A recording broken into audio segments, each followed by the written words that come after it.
अस्सलाम वालेकुम। क्या हाल है? उम्मीद करती हूँ सब लोग खैरियत से होंगे।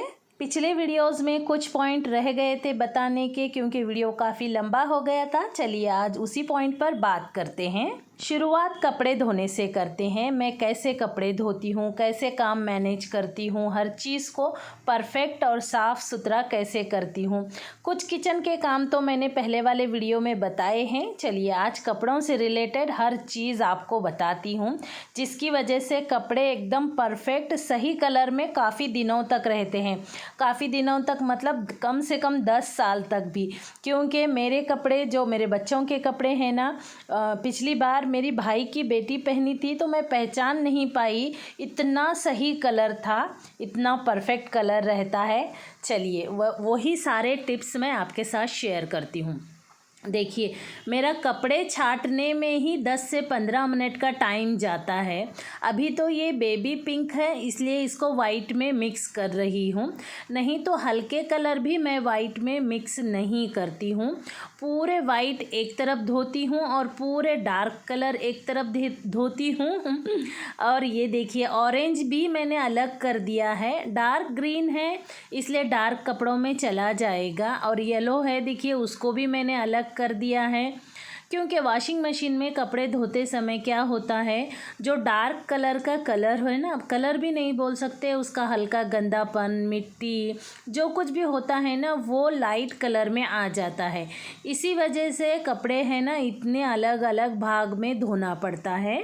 और शुक्र अल्हम्दुलिल्लाह कल ही मैंने वॉशिंग मशीन लाई है, 10 केजी की है माशाल्लाह, इतनी बड़ी है। वो जो कलर के सारे कपड़े हैं ना, लगभग 4 तार भरे उतने कपड़े थे, वो सारे कपड़े एक ही बार में धुल गए थे। शुक्र अल्हम्दुलिल्लाह, काम कितना कम हो गया। पर मैंने एक बार निरमा के पानी से धोया था, उसके बाद दूसरा पानी भी मुझे गंदा लगा तो निकाल दिया, तीसरा पानी कंफर्टर में डाला था। और आप निरमा कौन सा भी यूज़ कीजिए, अभी तो मैं फ़िलहाल फेना की फ़ैन हो गई हूँ, आप लोगों को तो पता ही होगा। अगर नहीं पता है तो वाईपी मॉम एंड फूड बोलकर मेरा दूसरा चैनल है, जहाँ मैं रेसिपीज़ और बहुत सारी मेरी ज़िंदगी से जुड़ी हुई बातें यूसुफ़ से, मतलब जो पढ़ाई कराने वाले हैं ना, क्या बोलते हैं उसे, कंपटीशन एग्ज़ाम की तैयारी कराने के लिए जो भी मैं फ़ेस करती हूँ वो सारी बातें भी आपको मैं बताती हूँ। देखिए निरमा इतना नहीं डालेंगे कि इतना बुरुग हो जाए कि 4-6 मशीन पानी हमें बदलना पड़े। इसमें पानी का भी नुकसान हो जाएगा, करंट का भी नुकसान हो जाएगा, और धुल धुल कर कपड़े नरम भी हो जाएंगे और उसका कलर भी फेड हो जाएगा। चलिए निरमा डालकर, मैंने निरमा बोल रही हूँ, डिटर्जेंट डाला है, डालकर उसको पानी को अच्छे से मिक्स कर लिया और ये कपड़े डाल रही हूँ।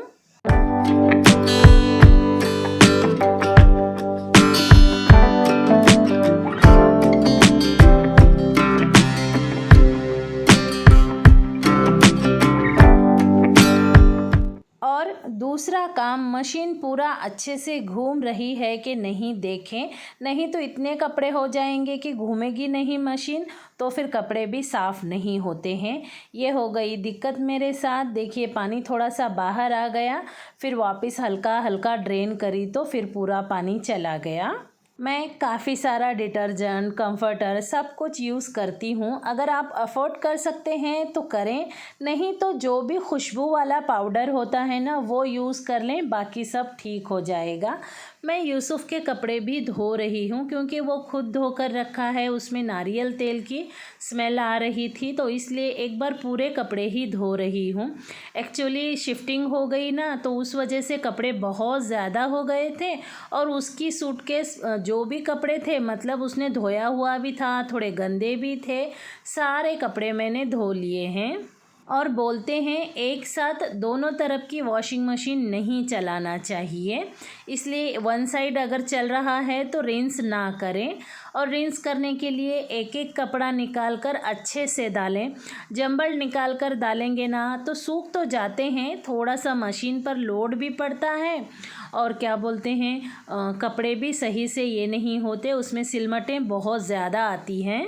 और वॉशिंग बैग आते हैं वो यूज़ करें ना, माशाल्लाह काम तो और आसान हो जाता है। अभी फ़िलहाल मेरे पास नहीं है, घर पर है, मंगवा लूँगी। वाईपी मॉम एंड फूड पर मैंने दिखाया है वॉशिंग से रिलेटेड सारी चीज़ें, मतलब डेली व्लॉगिंग करती हूँ ना, तो हर चीज़ बताती हूँ उसमें मैं। कपड़ों में चमक आनी चाहिए, कपड़ा धुला हो तो पाक पाक लगना चाहिए, पसीने की स्मेल नहीं रहना चाहिए। अगर पसीने की स्मेल रह गई है तो मतलब समझिए आपका डिटर्जेंट कम हो गया है, आपका एक पानी और ज़्यादा लगना था।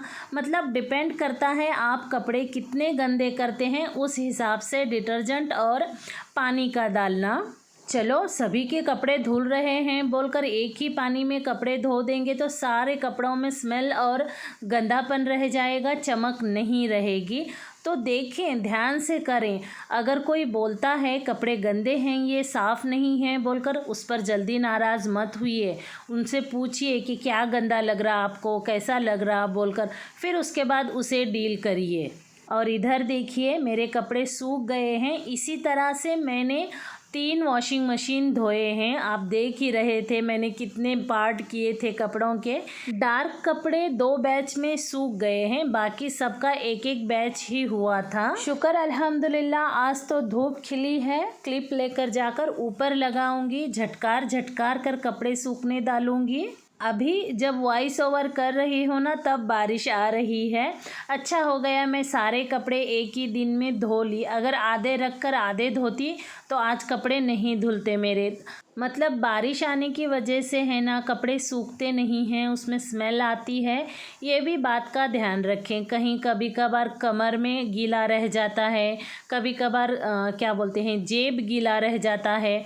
हम वैसे ही घड़ी डाल देते हैं तो उसमें वो गीले कपड़ों की स्मेल होती है ना, वो रह जाती है, जिसकी वजह से पूरे कपड़े में वो स्मेल होती है। कभी कभार तो अलमारी में स्मेल हो जाती है, जिसकी वजह से हमने इतने घंटे लगाकर इतना साफ़ धोया है ना, वो कोई मायने नहीं रखता। वो स्मेल की वजह से है ना, कपड़ा पहना भी नहीं जाता है, दोबारा धोना पड़ता है। और कपड़े फैला फैला कर झटकार झटकार कर सूखने डालना चाहिए। अभी तो इतनी कड़क धूप है, लगभग मैंने 1.5-2 घंटों में ही कपड़े पूरे उतार लिए थे। इतना ज़्यादा काम करने के बाद ऑब्वियसली थक ही जाते हैं, लेकिन काम करे हैं बोलकर वो काम को पूरा करना बहुत ज़रूरी होता है। कपड़े सूखने डालकर जाकर सो गए तो बस शाम के 5 या 6 बजे कपड़े निकालने आ जाएंगे तो आधे तो कपड़ों का कलर ऐसे ही उड़ जाएगा। फिर आपके सही से काम करने का कोई मतलब नहीं रहेगा। इसलिए एक काम से जुड़ा हुआ दूसरा काम होता है तो पूरा करने के लिए शाम तो हो ही जाती है। चलिए इसके बाद थोड़ा सा मी टाइम के बारे में बात करते हैं, क्योंकि पिछले वीडियो में मी टाइम रह गया था। देखिए अभी मैं ब्रेकफास्ट करूंगी, चाय बनाई हूँ और ये थोड़ा सा क्या बोलते हैं, वर्मीसिली है। इसकी रेसिपी तो मैंने वाईपी मॉम एंड फूड पर कई बार शेयर की हुई है और आने वाले वीडियोस में भी करूँगी, क्योंकि ब्रेकफास्ट में वही रेसिपीज़ बनती हैं। और क्या बोले तो अगर कोई नई रेसिपी बनाओ तो घर में पसंद भी नहीं आती है। और यूट्यूब पर तो हम वीडियोस बनाने के लिए कई रेसिपी अपलोड करते हैं, पर सभी रेसिपी हम सभी चीज़ों के लिए यूज़ नहीं कर सकते हैं, क्योंकि घर में बहुत सारे चीज़ें पसंद नहीं करते हैं। चलिए मी टाइम से पहले ये सारा क्लीनिंग ज़रूरी है। आज कपड़े बहुत ज़्यादा थे तो इसलिए मैंने कुकिंग ब्रेकफास्ट कर ली थी, कुकिंग नहीं बस ब्रेकफास्ट का सिंपल सा कर लिया था। पात्री साहब को भेज दिया था और यूसुफ को भेज दिया था। उसके बाद ये दूध का बर्तन धोकर दूध अच्छे से गर्म रखूँगी।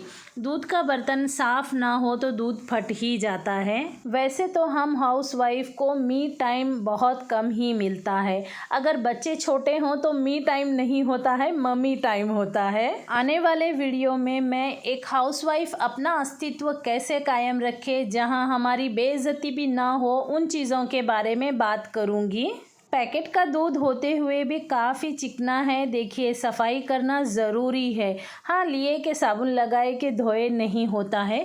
बर्तनों में चमक होनी चाहिए, बर्तनों में स्मेल नहीं होनी चाहिए। यही सारी बातें मैंने पिछले वीडियो में आपके साथ शेयर की हुई हैं।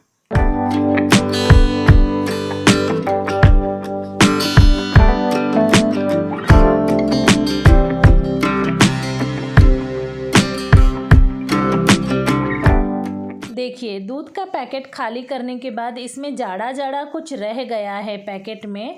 हो सकता है ये फुल फैट दूध है ना, तो इसलिए इसमें फ़ैट रह गया हो, या तो फिर मैं तो गारंटी देती हूँ कभी कभार है ना दूध फटने के बाद भी ऐसा होता है, पर ये हाथ लगाने से चिकना लग रहा है, मतलब ये फ़ैट ही होगा। और पैकेट के कोनों पर ऐसा जाड़ा जाड़ा रह जाए और फिसल कर जल्दी से अलग हो जाए ना, तो दूध फटा हुआ होता है। चलिए अब अपने मी टाइम के बारे में मैं बात करती हूँ। अभी तो सुकून से ब्रेकफास्ट कर लूँगी, हल्की हल्की चाय भी पीती रहूँगी बीच में। उसके बाद मुझे क्या करना है उसकी तैयारी मैंने पहले से करके रखी है, मतलब मोबाइल साथ लेकर बैठी हूँ। चाय में चीनी नहीं डाली हूँ, ये हाल होता है हम लोगों का, तो वापस लेकर जाकर चीनी डालकर लाई हूँ और सुकून से चाय पी ली। मेरा मी टाइम थोड़ा सा मिलता ही है मुझे हर रोज़, क्योंकि मेरे दोनों बच्चे बड़े हैं और मतलब क्या बोलते हैं पात्री साहब भी ऑफिस जाते हैं और मैं काफ़ी फास्ट हूँ, काम जल्दी जल्दी ख़त्म कर लेती हूँ। आजकल मेरे मी टाइम में वॉइस ओवर और एडिटिंग वगैरह होता है। ये चीज़ें को भी अगर मैं काम में जोड़ूँ तो उसके बावजूद भी मैं आधा एक घंटा मेरे खुद के लिए ज़रूर निकालती हूँ। मोबाइल में मैंने पूरा मेरे चैनल का स्टेटस चेक किया, क्या कमी है, क्या कौन सा वीडियो चल रहा है, कहाँ कमेंट आए हैं, और वो सब चीज़ों का जवाब दे दी। उसके बाद आकर रूम में पर्दे खोल दिए ताकि हवा अंदर आए और सुकून से बैठकर मी टाइम का मेरा सबसे ज़्यादा हिस्सा है ना अल्लाह का ज़िक्र करने में जाता है। जो भी तस्बीहां होती हैं, मुझे जो भी उस समय याद आती हैं, वो सारी तस्बीहां पढ़ती हूँ। लगभग 15 से 20 मिनट तक तो मैं पूरे पढ़ती ही हूँ और मेरे ख़्याल से हर हाउसवाइफ को ये टाइम निकालना ज़रूरी है। वैसे तो हम लोग नमाज़ों के बाद वगैरह पढ़ते ही हैं, पर ये सुकून से बैठकर पढ़ने से है ना दिमाग शांत होता है, अल्लाह के नज़दीक होते हैं और घर का माहौल पॉजिटिव होता है। और जब अपने लिए मी टाइम निकालें ना तो अल्लाह से ये दुआ ज़रूर करें, अल्लाह आधे घंटे तक या पौने घंटे तक मुझे कोई डिस्टर्ब ना करें और आप अपने लिए इससे ज़्यादा मी टाइम ना निकालें। अगर इससे ज़्यादा निकालेंगे ना तो घर उथल पुथल रहेगा, जब काम करने लगेंगे तो बहुत स्पीड करना पड़ेगा, चीज़ें बिगड़ जाएंगी। चलिए उसके बाद देखिए अल्लाह की इबादत कर ली। अभी मैं थोड़ा सा लेटूंगी क्योंकि हड्डियों को भी सुकून देना ज़रूरी होता है, जिस्म को भी सुकून देना ज़रूरी होता है। और मैं जब भी लेटती हूँ बग़ैर ओढ़े नहीं लेट सकती हूँ, क्योंकि मुझे सुकून ही नहीं मिलता है। उसके बाद देखिए सुकून से चेहरे पर हाथ फेर रही हूँ, गर्दन पर, सर पर, ताकि पूरा टेंशन मेरा रिलीफ़ हो जाए और हाथों को भी ऐसे ही एक दूसरे पर मलती हूँ।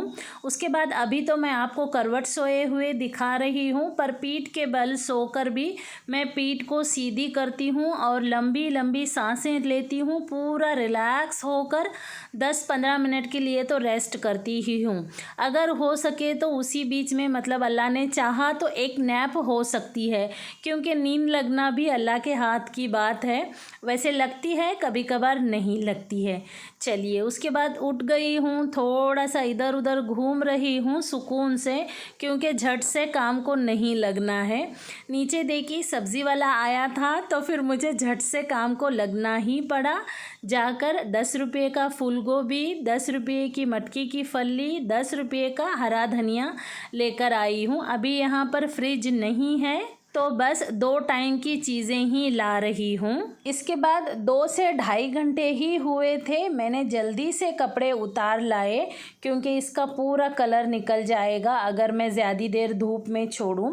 और इन्हीं कपड़ों के बीच में अगर टॉवल है तो उसे अलग कर दें, और कोई कलर जाने वाला कपड़ा है, डार्क कपड़ा है तो उसे अलग कर दें। और आप अपने कपड़े प्रेस करते हैं तो ठीक है, नहीं है तो झट से अलग कर दें। अगर एक दूसरे पर इसी तरह से पड़े रहें रहेंगे ना, तो जब हम घड़ी करेंगे ना तो उसको बहुत प्रॉब्लम हो जाएगा, सीधे नहीं होंगे, मतलब मुश्किलें खड़ी कर देंगी। क्योंकि मुझे कपड़े घड़ी करना भी एक बड़ा टास्क लगता है। मेरे कपड़े तो मैं प्रेस नहीं करवाती हूँ, बाकी भी हर चीज़ परफेक्ट होना चाहिए। और हो सके आपके पास टाइम है तो उसी समय आप कपड़ों को फोल्ड कर लें, अगर नहीं है तो बस शाम तक ही छोड़ सकते हैं। 2-3 दिन इस तरह से ना छोड़ें, फिर तो कपड़े धुले हुए हैं या गंदे हैं कुछ पता ही नहीं चलता।